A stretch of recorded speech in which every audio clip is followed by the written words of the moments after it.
أعوذ بالله من الشيطان الرجيم. بسم الله الرحمن الرحيم. قل يا أيها الكافرون لا أعبد ما تعبدون ولا أنتم عابدون ما أعبد ولا أنا عابد ما عبدتم ولا أنتم عابدون ما أعبد لكم دينكم ولي دين.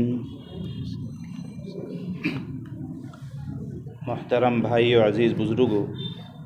یہ سورہ کافرون ہے اور اس میں اللہ تبارک و تعالیٰ نے کفر اور شرک سے برات کا اعلان کروایا ہے۔ اس صورت میں اللہ تعالیٰ فرماتے ہیں کہ قل یا ایھا الکافرون، اے نبی تم کہہ دو کہ اے حق کا انکار کرنے والو، اے کافرو، لا اعبد ما تعبدون، میں ان چیزوں کی عبادت نہیں کرتا جن کی تم عبادت کرتے ہو، ولا انتم عابدون ما اعبد، اور تم اس کی عبادت نہیں کرتے جس کی میں عبادت کرتا ہوں، ولا انا عابد ما عبدتم، اور نہ میں آئندہ اس کی عبادت کرنے والا ہوں جس کی تم عبادت کرتے ہو، ولا انتم عابدون ما اعبد، اور نہ تم اس کی عبادت کرنے والے ہو جس کی میں عبادت کرتا ہوں، لکم دینکم ولی دین، تمہارے لیے تمہارا دین ہے اور میرے لیے میرا دین۔ یہ سورہ کافرون ہے، اس میں اللہ تبارک و تعالیٰ نے کفر اور شرک سے برات کا اعلان کروایا ہے، اور اس صورت کا بھی شان نزول ایک خاص شان نزول ہے، خاص پس منظر میں اور خاص موقع پر یہ صورت نازل ہوئی ہے۔ ہم تمام کو معلوم ہے کہ جب نبی صلی اللہ علیہ وسلم مکہ کی وادیوں میں اپنے دین اسلام کی دعوت کو لے کر آپ اٹھے تو کفار مکہ نے آپ کو طرح طرح ستانے کی کوشش کی۔ جو لوگ آپ کی بات مانتے تھے ان کو بہت زیادہ ستایا جاتا تھا، بہت تکلیفیں دی جاتی تھی، یہاں تک کہ آپ کو 3 سال کے لیے بائیکاٹ کر دیا گیا، سوشل بائیکاٹ ہوا کہ نہ آپ سے اور آپ کے ماننے والوں کو بالکل گویا کہ کہہ سکتے ہیں کہ ایک جیل خانے میں بند کر دیا گیا کہ آپ سے لوگوں نے سوشل بائیکاٹ کر لیا، سلام کلام، لین دین، خرید و فروخت، ہر طرح مقاطعہ کر لیا۔ تو جب لیکن اس کے باوجود صحابہ کرام اور نبی صلی اللہ علیہ وسلم دین پر جمے رہے، تو جو کفار مکہ تھے، جو سردار تھے، انہوں نے دیکھا کہ ہماری یہ تدبیر تو کارگر نہیں ہوئی، ہم ان کو لاکھ ستاتے ہیں، ان کو مارتے ہیں، ان کو بھگاتے ہیں، اس کے باوجود یہ لوگ دین پر جمے رہتے ہیں۔ تو کوئی ایسی تدبیر ہونی چاہیے، کوئی ایسا طریقہ ہونا چاہیے کہ جس سے ہم ان کو دین سے پھیر سکیں۔ یہ زور سے اور طاقت سے، تکلیف دینے سے، ڈرانے دھمکانے سے تو یہ دین سے باز نہیں آتے، لہذا کوئی ٹیکنیک استعمال کی جائے، کوئی تدبیر ایسی اختیار کی جائے کہ جس سے یہ لوگ دین سے خود پھر جائیں، جس طرح ہم جس دین پر ہیں اسی دین پر یہ لوگ آ جائیں۔ کفار کا دین کیا تھا؟ وہ لوگ اللہ کو بھی مانتے تھے لیکن اللہ کے ساتھ دوسروں کو بھی شریک ٹھہراتے تھے، تو وہ لوگ یہ چاہ رہے تھے کسی نہ کسی طرح محمد صلی اللہ علیہ وسلم اور آپ کے ماننے والے بھی بالکل ایسے ہی ہو جائیں، اور اس کے لیے انہوں نے ایک تدبیر پیش کی جس میں ولید بن مغیرہ، عاص بن وائل، عتبہ وغیرہ کا نام آتا ہے کہ یہ نبی صلی اللہ علیہ وسلم کے پاس آئے اور آنے کے بعد کہنے لگے کہ اے محمد صلی اللہ علیہ وسلم، آپ ہمارے معبودوں کو برا بھلا کیوں کہتے ہو؟ کیوں نہ ہم لوگ کوئی ایسا معاہدہ کر لیں، کوئی صلح نامہ ہم لوگ اس طرح تجویز کر لیں کہ آپ بھی مکہ میں امن و امان کے ساتھ رہ سکو، اچھی سے آپ بھی زندگی گزارو اور ہم لوگ بھی اچھائی سے زندگی گزاریں۔ آپ اگر چاہو تو آپ کے لیے ہم انبار لگا دیں، دولت کی انبار لگا دیں، اگر آپ کو عہدہ چاہیے تو آپ کو ہم عہدہ دے دیں، اگر آپ کو خوبصورت بیوی چاہیے تو ہم عرب کی سب سے خوبصورت عورت آپ کے قدموں میں لا کر رکھ دیں، آپ کو کیا چاہیے آپ صرف آرڈر کریں، ہم آپ کے سامنے پیش کر دیں گے، لیکن ہماری صرف اتنی سی درخواست ہے کہ آپ ہمارے معبودوں کو برا بھلا نہ کہیں۔ لیکن نبی صلی اللہ علیہ وسلم نے ان کی اس تجویز کو ظاہر سی بات ہے کہ ٹھکرا دیا، تو انہوں نے اگلا قدم اور اگلا حربہ یہ استعمال کیا، چلے ٹھیک ہے کوئی بات نہیں، آپ ان تمام پیشکشوں کو اگر قبول نہیں کرتے تو ایک کام ہم لوگ یہ بھی کر سکتے ہیں، ایک شکل یہ بھی ہے ہمارے درمیان صلح کی کہ ایسا کر لیتے ہیں کہ 1 سال آپ ہمارے معبودوں کی پوجا کریں اور 1 سال ہم آپ کے معبود کی پوجا کریں گے، اس کی عبادت کریں گے۔ یہ گویا کہ ایک درمیانی شکل ہے تاکہ ہم لوگ ایک ساتھ مکہ میں اچھے سے رہ سکیں، اور ان کی کوشش یہ تھی کہ کسی نہ کسی طرح محمد صلی اللہ علیہ وسلم توحید سے دستبردار ہو جائیں اور ہمارا جو دین ہے اس دین پر آ جائیں۔ قرآن میں ایک دوسری جگہ ہے کہ ان کا دین یہ تھا کہ وہ لوگ اللہ کو بھی مانتے تھے لیکن اللہ کے ساتھ اوروں کو بھی شریک ٹھہراتے تھے، اور ان بتوں کے بارے میں ان کا تصور یہ تھا کہ یہ گویا کہ اللہ تعالیٰ تک پہنچنے کے لیے ہمارے ذرائع ہیں، سیڑھی کا درجہ ہے، یہ گویا کہ بیچ میں کنیکشن قائم کرنے والے ہیں۔ تو وہ لوگ چاہتے تھے کہ نبی صلی اللہ علیہ وسلم کسی نہ کسی طرح ہمارے دین کی طرف آپ کا جھکاؤ ہو جائے، بلکہ ایک روایت میں یہاں تک ہے کہ آپ ہمارے بتوں کی عبادت نہ کریں، صرف ہمارے بت پر ہاتھ رکھ دیں، اتنا بھی ہمارے لیے کافی ہے۔ لیکن ظاہر سی بات ہے کہ نبی علیہ الصلوۃ والسلام جن کی بعثت کا مقصد ہی لوگوں کو دین کی طرف، ایک خدا کی طرف اور اللہ کی وحدانیت کی طرف، توحید کی طرف بلانا تھا، وہ اس دعوت کو اور ان کے اس پیشکش کو کیسے قبول کر سکتے تھے؟ یہ تو گویا کہ دین اسلام سے بالکل ٹکراؤ والی بات ہے کہ دین اسلام ایک کنارے پر ہے اور کفر اور شرک گویا کہ ایک کنارے پر ہے، دونوں ایک ساتھ جمع ہی نہیں ہو سکتے۔ تو ان کی یہ پیشکش تھی، اللہ تبارک و تعالیٰ نے اپنے نبی علیہ الصلوۃ والسلام کے زبانی دو ٹوک انداز میں تردید کر دی اور اعلان برات کرا دیا کہ آپ کفر اور شرک سے اعلان کیجیے۔ اللہ تعالیٰ فرماتے ہیں کہ قل یا ایھا الکافرون، اے نبی آپ کہہ دیجئے کہ اے حق کا انکار کرنے والوں، چونکہ یہ کفار مکہ حق کا انکار کرتے تھے۔ آج بھی اس لفظ سے لوگوں کو تکلیف ہوتی ہے کہ بولے تم ہمیں کافر کیوں کہتے ہو؟ تو کافر کا ترجمہ یاد رکھ لیں، حق بات کا انکار کرنے والا۔ چاہے دنیا میں کسی بھی کونے میں ہو، کوئی بھی انسان ہو، اگر حق بات اس کے پاس پہنچ جائے اور اس کا وہ انکار کر دے تو وہ آدمی کافر ہے۔ آج ہم لوگ کافر کا ڈیفینیشن اور اس کا ترجمہ کرنے میں اور اس کا مفہوم سمجھانے میں کبھی جھجک جاتے ہیں، لیکن ایسے موقع پر جھجکنا نہیں چاہیے، کھلے عام کھلے لفظوں میں اپنی بات کو رکھنا چاہیے۔ تو اللہ فرماتے ہیں کہ اے حق کا انکار کرنے والو، لا اعبد ما تعبدون، میں ہرگز ان معبودوں کی، ان بتوں کی عبادت نہیں کر سکتا جس کی تم عبادت کرتے ہو۔ کفار مکہ کے بے شمار بت تھے، آج بھی جو لوگ کفر اور شرک میں پڑے ہوئے ہیں ان کا ایک خدا نہیں ہے، ان گنت خدے ہیں، جتنے کنکر اتنے شنکر۔ تو اللہ تعالیٰ فرما رہے ہیں کہ آپ کہہ دیجئے کہ میں ان معبودوں کی بالکل عبادت نہیں کر سکتا جس کی تم عبادت کرتے ہو۔ ولا انتم عابدون ما اعبد، اور تم بھی اس خدا کی، اس معبود کی عبادت نہیں کرتے جس کی میں عبادت کرتا ہوں۔ اور تم نے جو یہ کہا کہ ایک سال ہم عبادت کریں گے اور ایک سال آپ ہمارے معبود کی عبادت کریں، نعوذ باللہ، تو یہ گویا کہ خدا کے ساتھ کسی اور کو شریک ٹھہرانے سے خدا کی عبادت ہوتی ہی نہیں ہے۔ مثلا کوئی آدمی اللہ تبارک و تعالیٰ کے لیے نماز بھی پڑھے، روزہ بھی رکھے، لیکن خدا کے ساتھ کسی اور کو بھی شریک ٹھہرائے تو یہ نہیں کہا جائے گا اس نے خدا کی عبادت کی، بلکہ خدا کی عبادت کا حق یہ ہے کہ خالص توحید کے ساتھ اللہ تبارک و تعالیٰ کی عبادت کی جائے۔ اسی طرح آگے فرماتے ہیں وَلَا أَنْتُمْ عَابِدُونَ مَا أَعْبُدُ، کہ ابھی بھی تم میرے معبودوں کی عبادت نہیں کرتے، میں بھی تمہارے معبود کی عبادت نہیں کر سکتا۔ فیوچر میں بھی کوئی پلان نہیں ہے، فیوچر میں بھی کوئی امکان نہیں ہے کہ ایسا نہیں ہو سکتا کہ میں فیوچر میں مجبور ہو کر کسی بھی طرح تمہارے معبودوں کی عبادت کرنے لگوں۔ ولا انا عابد ما عبدتم، میں آئندہ بھی تمہارے معبودوں کی عبادت نہیں کروں گا۔ ولا انتم عابدون ما اعبد، اور تمہاری ہٹ ڈرمی یہ بتا رہی ہے، تمہارا دین سے پھر جانا اور دین کے خلاف تمہارا یہ عمل یہ بتلا رہا ہے کہ تمہارے اندر جو ہٹ ڈرمی ہے، مجھے تمہاری ذات سے امید بھی نہیں ہے کہ تم دین اسلام قبول کرو گے اور اس خدا کی عبادت کرو گے جس کی طرف میں بلاتا ہوں، کیونکہ ان لوگوں کے دلوں پر مہر لگ چکی تھی، ان کا دل جو ہے سخت ہو گیا تھا۔ تو یہ فیوچر کے بارے میں اللہ تعالیٰ بیان کر رہے ہیں۔ آخر میں پھر فیصلہ کر دیا کہ لکم دینکم ولی دین، تمہارے لیے تمہارا دین مبارک ہو اور میرے لیے میرا دین مبارک ہو۔ گویا کہ اللہ تبارک و تعالیٰ اعلان کرا رہے ہیں کہ کفر اور شرک کبھی ایک ساتھ جمع نہیں ہو سکتے، کہ ایک انسان اسلامی اعمال بھی کرے اور ساتھ ساتھ کفر کو اور کفار کے شعائر کو اختیار کرے، یہ کبھی جمع نہیں ہو سکتا۔ تو یہ نبی صلی اللہ علیہ وسلم کی زبانی بالکل اللہ تعالیٰ نے دو ٹوک انداز میں اعلان کروا دیا ہے کہ اسلام اسلام ہے، کفر کفر ہے، دونوں میں گویا کہ سورج آسمان زمین اور دن رات کی طرح دونوں میں تضاد ہے۔ جس طرح دن اور رات ایک ساتھ جمع نہیں ہو سکتے، اسی طرح کفر اور شرک دونوں ایک ساتھ جمع نہیں ہو سکتے۔ یا تو انسان کامل مومن ہوگا یا تو پھر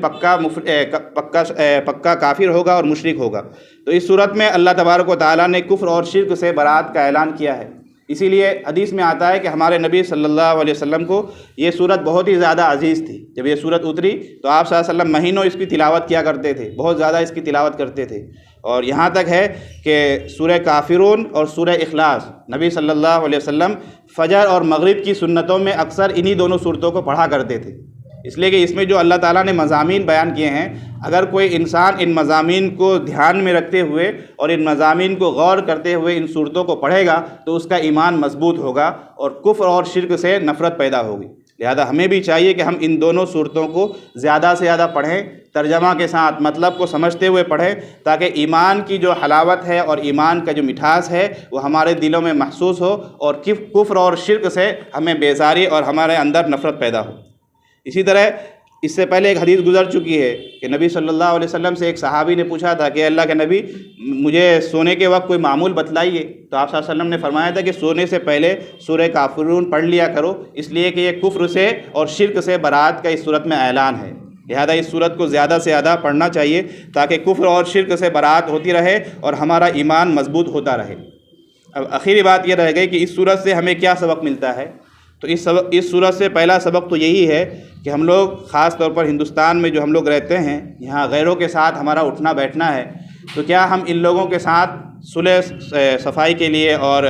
ساتھ میں امن و امان اور شانتی کے ساتھ زندگی گزارنے کے لیے کوئی صلح وغیرہ کر سکتے ہیں، یعنی ان کے ساتھ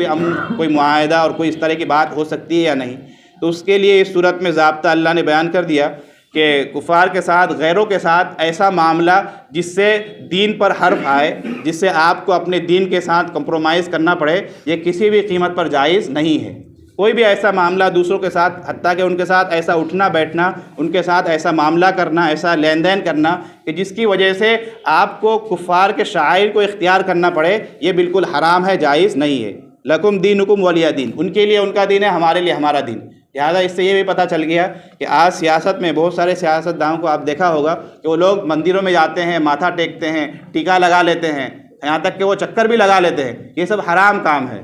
آپ رہنمائی کیجئے، سیاسی رہبر بنیے، ان کے بھی ووٹ کی ضرورت ہے جیتنے کے لیے، لیکن ایک حد تک، ایک بارڈر ہے، اس سے زیادہ آپ کراس نہیں کر سکتے۔ کفار کے جو شعائر ہے، جو ان کی پہچان ہے، شاعر کہتے ہیں خاص پہچان کی، اس طرح مسلمانوں کی پہچان داڑھی ہے، ٹوپی ہے، مسجد کے منارے ہیں، اذان کی آواز ہے، قرآن ہے، نماز ہے، نبی علیہ الصلوۃ والسلام ہے، تو اسی طرح کفار کے جو خاص پہچان ہے، ان پہچانوں کو، ان شاعر کو اختیار کرنا کسی بھی قیمت پر درست نہیں ہے۔ آپ یہ سوچیں کہ میں ٹیکا لگا کر جاؤں گا تو ہو سکتا ہے میرے کروڑوں کا جو ڈیل پھنسا ہوا ہے وہ ڈیل ہو جائے گا، سامنے والا مجھے خوش ہو کر وہ ڈیل میرے ساتھ ایگریمنٹ کر لے گا۔ تو اگر آپ اس نیت سے کوئی یہ کام کرتے ہیں تو یہ بالکل حرام اور ناجائز کام ہے، کیونکہ اللہ تبارک و تعالیٰ بالکل اعلان کرا رہے ہیں کہ کفر اور شرک سے انسان کو ہمیشہ برات کرنی چاہیے۔ تو ایسی مصالحت اور ایسا معاملہ جس سے آپ کے دین پر حرف آتا ہو، یہ بالکل جائز نہیں ہے۔ ہاں، ہم لوگوں کو چونکہ ان کے ساتھ رہنا ہے تو امن کے ساتھ، اچھائی کے ساتھ رہنے کے لیے کچھ ڈائلاگ کرنے پڑیں گے، بات چیت کرنی پڑے گی، تو وہ دین کے دائرے میں ہو، وہ دین کے دائرے میں ہو، آپ کو اپنے دین کے ساتھ کچھ کمپرومائز کرنے کی نوبت نہ آئے، تو اس کی اجازت ہے۔ آج بہت سارے لوگ آپ دیکھ رہے ہوں گے کہ بہت سارے روشن خیالی کے نام پر وہ کہتے ہیں کہ ہم تو نماز بھی پڑھتے ہیں، روزہ بھی رکھتے ہیں، لیکن ساتھ میں ہم دیوالی بھی مناتے ہیں اور ہم تو ہولی میں رنگ بھی کھیلتے ہیں، ہمارے یہاں بولے سب ٹھیک ہے، بولے انسانیت کو وہ کہ اپنا دھرم مانتے ہیں۔ بہت سارے لوگوں کی زبانیں آپ نے سنا ہوگا کہ انسانیت سب سے بڑا مذہب ہے، حالانکہ یہ سب سے بڑا ڈھکوسلا ہے۔ جو لوگ انسانیت کا درس دیتے ہیں، آپ نے دیکھا ہوگا ایپسٹین فائل کھلا ہے، جیفری ایپسٹین، انہوں نے جو ایک یہ بنایا تھا، جزیرہ بنایا تھا، تو سارے لوگ وہاں پر جا رہے تھے اور چھوٹی چھوٹی بچیوں کا قتل ہوتا تھا، اس کا خون پیا جاتا تھا۔ تو جو لوگ انسانیت کا علم بردار ہیں، وہی گویا کہ سب سے بڑے درندے ہیں۔ تو جو یہ آج کل خاص طور پر آپ نے دیکھا ہوگا کہ انسانیت کو سب سے بڑا دھرم مانا جاتا ہے، یہ بہت غلط بات ہے۔ یہ تو گویا کہ دین اسلام سے ٹکراؤ والی بات ہو گئی، گویا کہ آپ نے اسلام کو نیچے رکھا، انسانیت کو مقدم کر دیا۔ سب سے بڑا دھرم، سب سے بڑا مذہب اسلام ہے، اسلام سے اوپر کچھ بھی نہیں ہے۔ اسلام ہی انسانیت کی درس دیتا ہے۔ اگر آپ اسلام کی تعلیمات کو دیکھیں گے، اس سے بڑھ کر انسانیت کہیں نہیں ہے۔ لہذا جو لوگ یہ کہتے ہیں کہ انسانیت کو ہم لوگ مانتے ہیں، اسلام کو وہ لوگ دوسرے نمبر پر رکھتے ہیں، انہیں سوچنا چاہیے، انہیں غور کرنا چاہیے کہ ہم کتنا بڑا جرم کر رہے ہیں۔ ہم اپنے دین کو گویا کہ پیچھے رکھ رہے ہیں اور ایک غیر چیز کو ہم آگے بڑھا رہے ہیں۔ تو اللہ تبارک و تعالیٰ اس صورت میں یہ بھی کہہ رہے ہیں کہ بھائی ایسی چیزوں سے انسان کو بچنا چاہیے۔ اسی طرح آج کل ایک فتنہ یہ بھی ہے کہ صلح کلی کا، یا یہ کہہ لیں کہ وحدت ادیان کا، عربی میں کہیں تو وحدت ادیان، بہت سارے لوگ ایسی تحریک لے کر چلتے ہیں۔ گزشتہ سال ٹرمپ نے بھی اس کو پیش کیا تھا کہ جتنے بھی آسمانی مذاہب ہیں، سب کی اچھی اچھی باتوں کو جمع کر کے ایک نیا دین پیش کر دیا جائے، جیسا کہ اکبر نے کیا تھا، دین اکبری۔ تو گزشتہ سال ٹرمپ نے بھی کیا تھا، اس سے پہلے بھی تحریکیں چلی۔ خود ہندوستان میں ایسی باتیں ہوتی رہتی ہے کہ جتنے مذاہب ہیں، سب مذہب والوں کو جمع کیا جائے اور ان کی اچھی باتوں کو لے کر اسی کو گویا کہ فالو کیا جائے۔ یہ سب ڈھکوسلے ہیں، سب غلط باتیں ہیں۔ لکم دینکم ولی دین، ان کے لیے ان کا دین ہے، ہمارے لیے ہمارا دین ہے۔ اسلام پر جمنا ہی گویا کہ اس زمانے میں کامیابی کی دلیل ہے۔ آج خاص طور پر ہمارے سامنے، یعنی ہندوستانی مسلمانوں کے سامنے جو سب سے بڑا چیلنج ہے وہ یہی ہے کہ ہم لوگ اپنے دین اسلام کے شاعر کے ساتھ زندگی گزاریں اور اپنے آنے والی نسلوں کو بھی دین پر بالکل قائم رکھیں۔ ارتداد کا فتنہ آپ نے سنا ہوگا، لڑکیوں کو، ہماری بچیوں کو بھگایا جاتا ہے اور غیروں کے ساتھ ان کی شادیاں کرائی جاتی ہے اور آفر دیے جاتے ہیں۔ تو اپنے بچیوں کی، اپنے آنے والے نسلوں کے ایمان کی حفاظت کرنا یہ وقت کی سب سے اہم ذمہ داری ہے۔ بلکہ حدیث میں یہاں تک ہے، اللہ کے نبی فرماتے ہیں یأتی علی الناس زمان الصابر فیہم علی دینہ کالقابض علی الجمر، کہ لوگوں پر ایک ایسا زمانہ آنے والا ہے کہ دین پر جمنا ایسا ہی مشکل ہوگا جیسا کہ ہاتھ میں انگارہ رکھنا۔ کوئلے کو، یہاں تندور جلا ہے، کوئلے کو آپ اپنے ہاتھ پر رکھ سکتے ہیں؟ بالکل نہیں رکھ سکتے۔ تو گویا کہ آخر زمانے میں ایسے حالات پیش آئیں گے کہ دین پر جمع رہنا اس سے بھی زیادہ مشکل ہوگا۔ لیکن ہماری کامیابی یہی ہے کہ ہم دین پر جمے رہیں، اور جو لوگ بھی ہمیں اس طرح کے بہکاوے کریں ان کو یہ بات بالکل دو ٹوک انداز میں کہہ دیں، لکم دینکم ولی دین، تمہارے لیے تمہارا دین مبارک ہو، تمہارے لیے تمہارا دھرم مبارک ہو، میرے لیے میرا دین کافی ہے۔ تو یہ اس صورت میں اللہ تبارک و تعالیٰ نے کفر اور شرک سے برات کا اعلان کیا ہے، اور ہم تمام کو اس کا مذاکرہ کرتے رہنا چاہیے، خاص طور پر اپنی اولاد کو، اور جو عصری اداروں سے منسلک ہے، جو اسکول اور کالج میں ہیں، خاص طور پر ان کو اپنے دین کی اور اسلام کی صحیح فہم اور توحید کی حقیقت ان کو بتلاتے رہنا چاہیے۔ بلکہ حضرات انبیاء علیہ السلام اپنے بیٹوں سے عہد لیتے تھے۔ قرآن میں کئی جگہ ہے کہ جب حضرت ابراہیم کا، حضرت یعقوب کا اور دیگر انبیاء کے وصال کا وقت آیا، دنیا سے جانے کا آخری وقت آیا، تو اپنے بیٹوں سے وہ وعدہ لینے لگے اور ان سے بالکل قول و قرار لینے لگے کہ بیٹا بتاؤ میرے بعد تم کس کی عبادت کرو گے؟